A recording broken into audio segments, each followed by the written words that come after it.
Welcome back to In the Know. Our special guest today is Patrick Hay from Everything Chocolate, and we are talking about chocolate. And we talked a little bit about the history and the production of chocolate. So there are different types of beans. Yeah, in production, there are three basic types of bean. The most common is the Forastero. It's a bulk bean, mostly produced in Africa. And Africa produces probably about 43% of the world production of beans. It's a higher yielding plant, so it produces like you can get 200-300 pods per tree. So you get a lot of yield, but it lacks the flavor.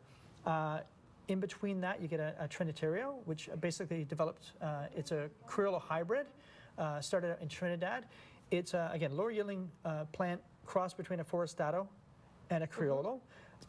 Better flavor, but still not the top. And the most rare cocoa pod of all is the Criollo bean. It represents about less than 1% of the cocoa beans grown in the world. It is the flavor bean.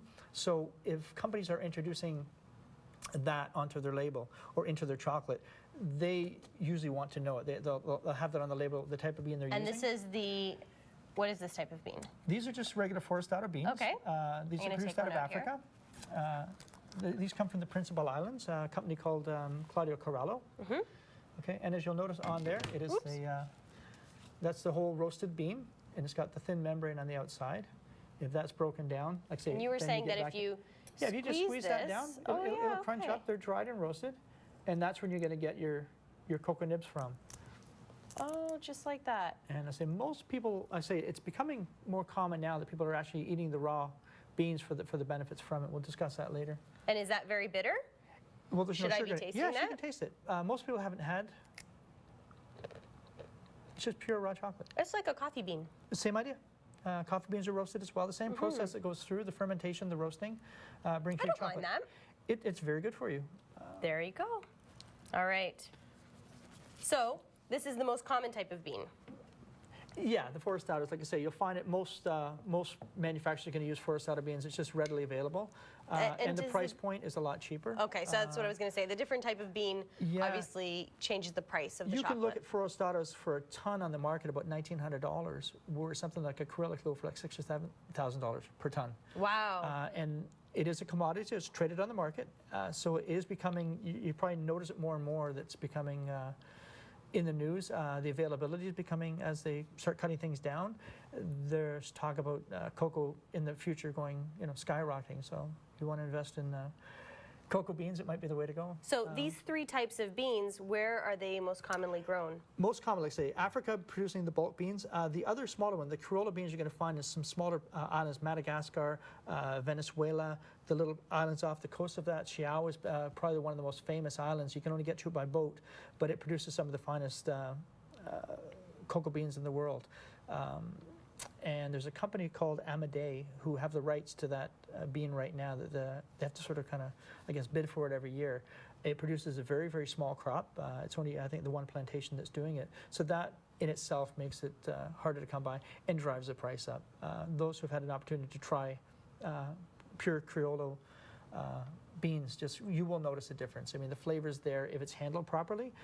We discussed earlier things like wine, that you can, have the best grapes, but if you give it to the wrong person, you're going to wind up with a bad wine. Chocolate's the same. You can give someone the best beans. If they don't handle it properly and treat it with the respect it needs, you can come up with an inferior product.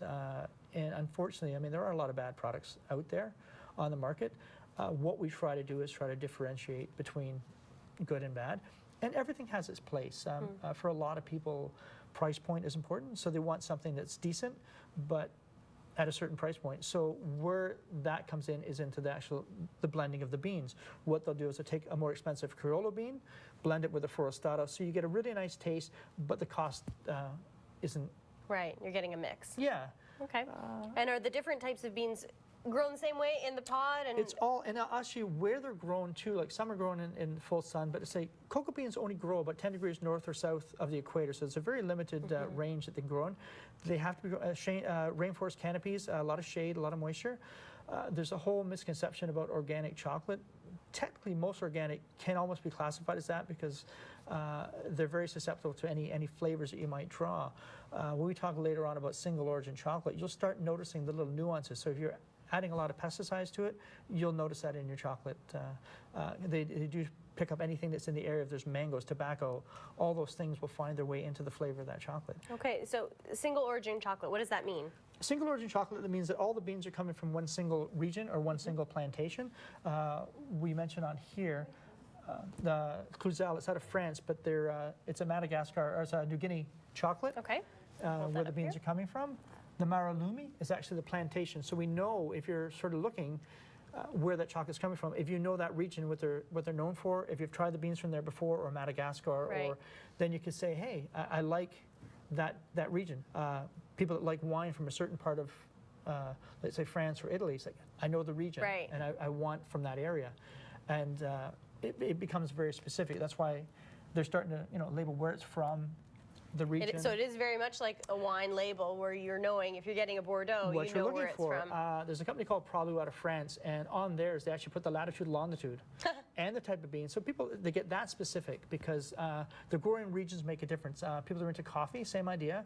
Is it higher in the mountain? Is it lower in the mountain? Is it in the rainforest canopy? Is it in the sun? It will all affect the flavor. And it's what is growing in that same area, that region. If there's olives, if there's mangoes, they will find their way in to the final. We'll try some of the chocolate, because once you start tasting a single origin chocolate, you'll notice the subtleties. Okay, so tell me what we have here on this tray. What we have here, there's three types. We have a milk chocolate, and it's a company called Dauphine out of Belgium, and they're known for flavoring. Okay. This is the art Dauphine, of right? flavor, yeah. This is a masala, and it's a combination of spices. It's ginger, cardamom, nutmeg, cinnamon, and cloves. And it goes together very well. It's one of the few chocolates that actually, the taste and the aromas all blend together. So it's a really, really nice experience. And anyone that comes in for the first time, I like to introduce that to them. I think it's just a nice all-round. And this is one that as soon as you opened, we got that aroma of yeah. almost like a chai tea. Exactly, very much like that. But it lingers with you. And you don't have to eat the whole bar. A square, maybe two, and you're done. You're satisfied, it will linger. It is a milk chocolate, so it's going to have a lot more sugar. There's a 32%, so the balance is made up of cocoa. Mmm. That's nice. It's good, eh? That tastes like fall. Yes. Or somebody call it, we have people come and say it's the Christmas bar. Mm-hmm. Almost pumpkin spicy. Pumpkin spicy, exactly. I was going to say that's my pumpkin spice chocolate latte right there. My Moorish bar, because it is one of those. I have a little bit more of that one. Mm-hmm. That's really nice. And you can taste the clove, you can taste the cinnamon. It's there, but it's subtle. And the reason they do it as a milk chocolate, if they go dark, you have less sugar, so the flavors won't come through. We've asked them one time, we talked to the company about the idea, because people like dark chocolate. Can you do it in a dark? And that was the reason they said, well, if it's too dark, the flavors, they're too subtle, and it won't come through. Anyone ever drinks like flavored coffees? When they do a flavored coffee, they're usually on a 2 or 3 on the roasting scale. It's a mild coffee. Right. Because you want the flavors to sort of come through. Perfect. Okay, we're going to do some more taste testing, plus the health benefits of chocolate when we come back here on In the Know.